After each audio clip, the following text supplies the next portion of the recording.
Good afternoon, everyone. My name is Blake Granenbarger, and today I want to talk about the gaming industry and what video game preservation is. When many people think about video games, they often think about them simply as another form of entertainment.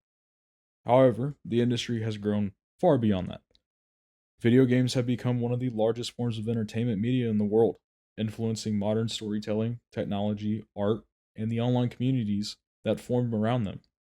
For many players, games are more than just something that they play for fun. They create memories, personal experiences, and shape the lives of millions. As the industry continues to grow and change, many of these experiences for the players are becoming increasingly vulnerable to being lost. Unlike traditional forms of media like books or films, video games often depend on specific hardware, software, or even online services.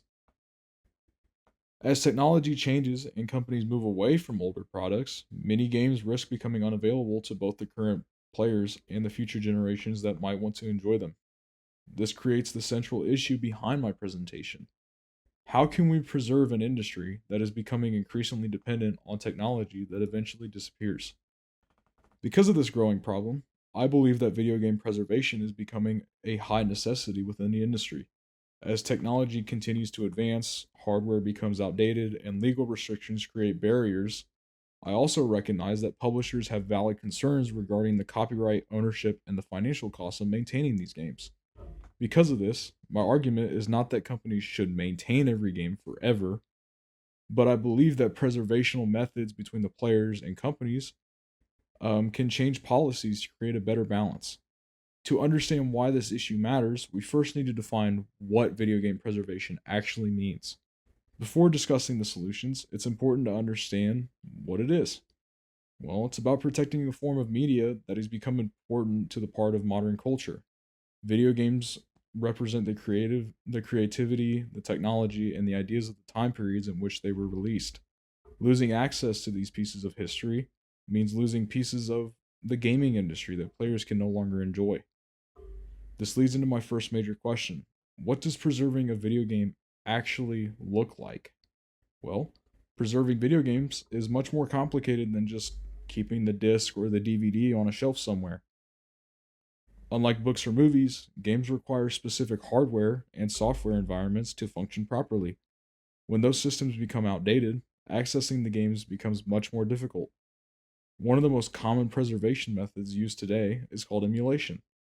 Ryan Borja, a writer for the Carzoto Arts and Entertainment Law Journal, explains that emulation allows games originally designed for older systems to operate on newer technology. Essentially, an emulator recreates the function of older hardware, allowing games from the past to continue operating on modern hardware. However, emulation has become one of the biggest debates in relation to video game preservation. I will come back to that in a minute, though. Next, I want to talk about the physical uh, decay of the hardware. As Ryan Banfi, a member of the editorial board for the Academic Journal of Games and Culture, describes technological decay, where hardware and software required to play the games eventually becomes outdated or no longer needed. As a console ages, physical components may fail, and replacement parts becomes much harder to find.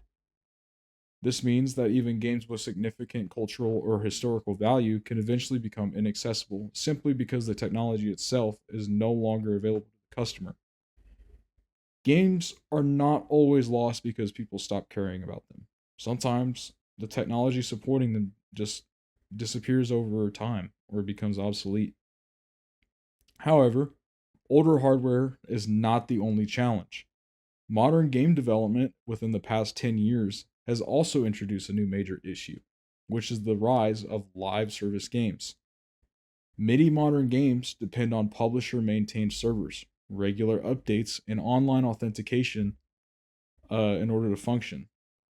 Unlike older games that could continue operating independently after the player has bought them on a physical cartridge or disc, these games may become completely unavailable once official support ends.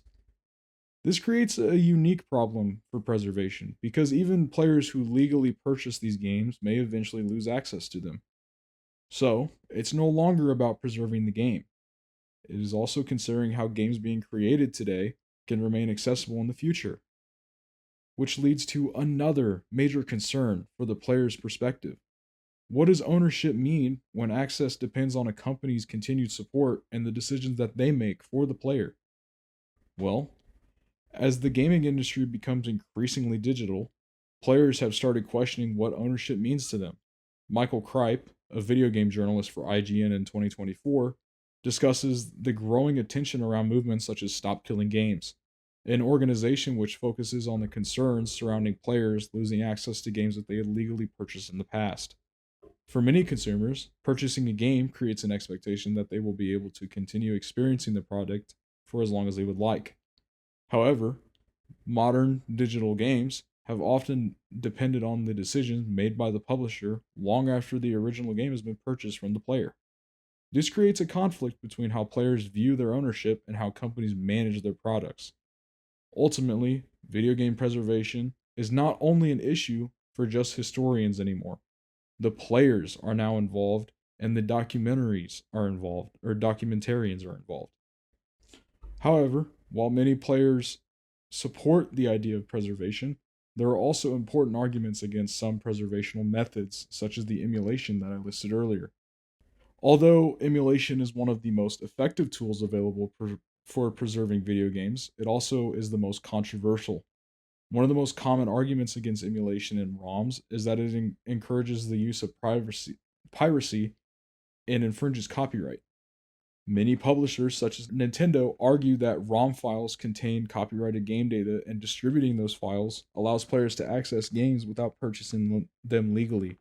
Companies such as Nintendo have taken legal action against ROM hosting websites and other projects involving unauthorized distribution in order to protect their intellectual property. From this perspective, critics argue that emulation does not actually fully preserve video games, but it simply creates another method for people to access copyrighted products that they never supported.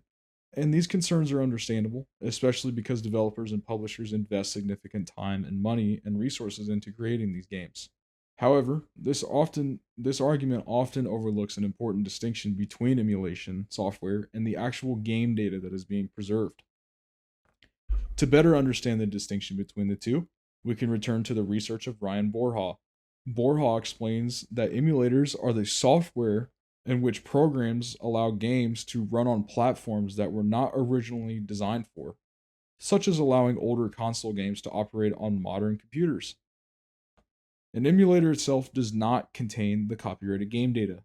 It just acts as a tool to allow it to run. Without emulation, many games created for discontinued systems would eventually just become inaccessible over time. However, the emulators are not enough by themselves. The actual game data must also be presented, which is where the ROM files become part of the discussion. A ROM file contains the digital data of a game that allows it to run through an emulator. While ROM distribution has created many legal debates, the preservation of game data is essential because without some form of digital copy, there's nothing there to keep. The goal of preservation should not be to ignore copyrights. Instead, it should focus on finding ways to maintain access to a historically important game. So, how can preservation and copyright protections exist together? Well, the answer requires finding a balance for the player and the publisher. Samantha Ennis, a writer for the Washington and Lee Law Reviews, explains that copyright protections remain necessary because it protects the developers and the publishers and the investments that they make. These protections are important because creators deserve control over the products that they do create. However, preservational efforts do not come at the expense of those rights. Instead, the gaming industry should explore methods that allow older games to maintain available even though they are no longer commercially supported. Some organizations have already worked with publishers, such as the Video Game History Foundation with Bethesda. This demonstrates that preservation does not have to be a conflict between the player and the companies alone. With cooperation, both sides can benefit. Now, another major debate involves whether publishers should be responsible for maintaining games after support ends. Maintaining online services requires employees, proper equipment, the cost of servers, and updates to continue financial investment. From a business perspective, it may not make sense for companies to continue supporting a game that is a declining player count and generates little to no additional revenue. Publishers also need to focus their resources on creating new projects rather than dedicating unlimited time to something that they have already made. From this perspective, companies argue that once official support ends, the responsibility of preserving a game should not fall entirely on them. This argument is reasonable because maintaining every game forever would not be very practical. However, there should be some sort of way that players are allowed to find the in between. So, instead, many preservation advocates argue that publishers should plan for an eventual end.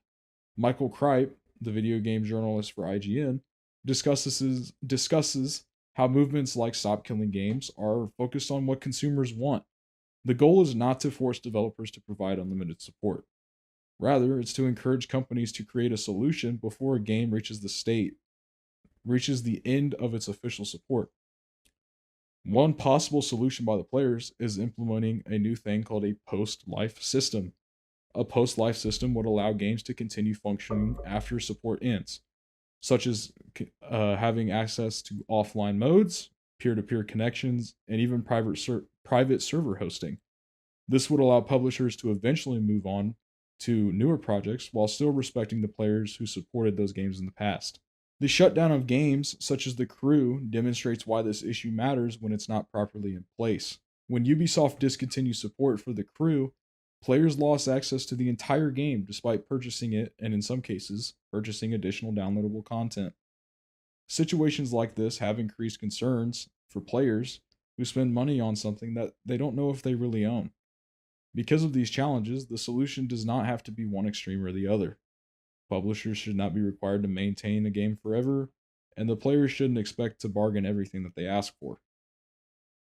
But including a post-life system would allow a game to function offline indefinitely. These solutions would not require endless financial investment for the publisher either. Instead, they would provide a transition point where a game can continue to exist independently after its commercial lifespan has ended. Players maintain access to the experiences that they paid for, and the preservation doesn't stop innovation by any means. It's about making sure innovation does not erase the history that it came before it. So, what are some examples that have failed this progress? What are some examples of this when the concept fails? Well, games such as The Crew, Anthem, which was an online MMO hosted by EA, and Concord, a $500 million 5v5 arena shooter project, demonstrates the risks of relying entirely on online support. When a live service game shuts down, players lose access to everything that they originally owned. This issue extends beyond the individual game as well. The digital storefronts that publishers host may close, such as the Nintendo eShop or the PlayStation Vita store, where access to games and where the digital storefront even is can sometimes just disappear in its entirety. These examples show why preservation cannot only focus on the games and the historical means, but also by the means of which the player purchases the game in the first place. So, how does this all tie together? Why does it even matter? After looking at the challenges surrounding video game preservation, it becomes clear that this issue is much more than just keeping the games alive. Video games are a reflection of the technology, the creativity, and the communities of their time.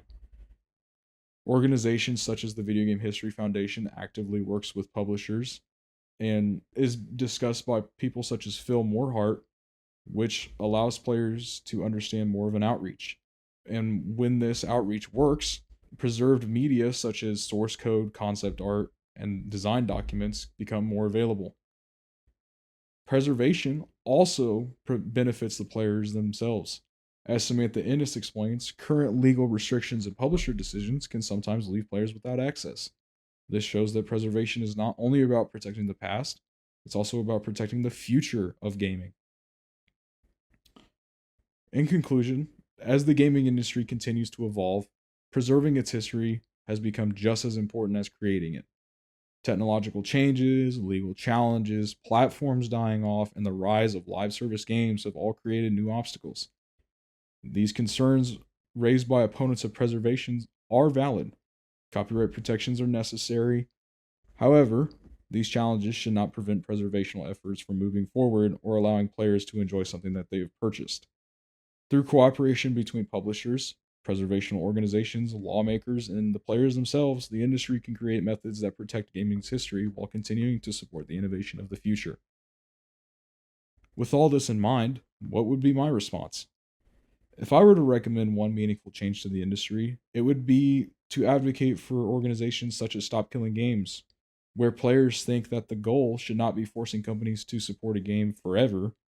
Instead, developers should consider a game's eventual ending, implementing features such as the offline modes, peer to peer hosting, and private servers. This approach creates a balance for everyone. Publishers can move forward with new projects without maintaining outdated infrastructure, and players can enjoy a product that they have purchased. However, no single solution will completely solve the challenges in all distinctions. The games created today will become the history of tomorrow, and the decisions made now will determine whether future generations can experience them. That is all for my presentation. Thank you for listening. I hope that it has shown why video game preservation is becoming an increasingly important issue, and why finding solutions for the players and all parties involved can protect the future of the industry. As listed on screen, these are my works cited. Thank you for listening, and have a great day.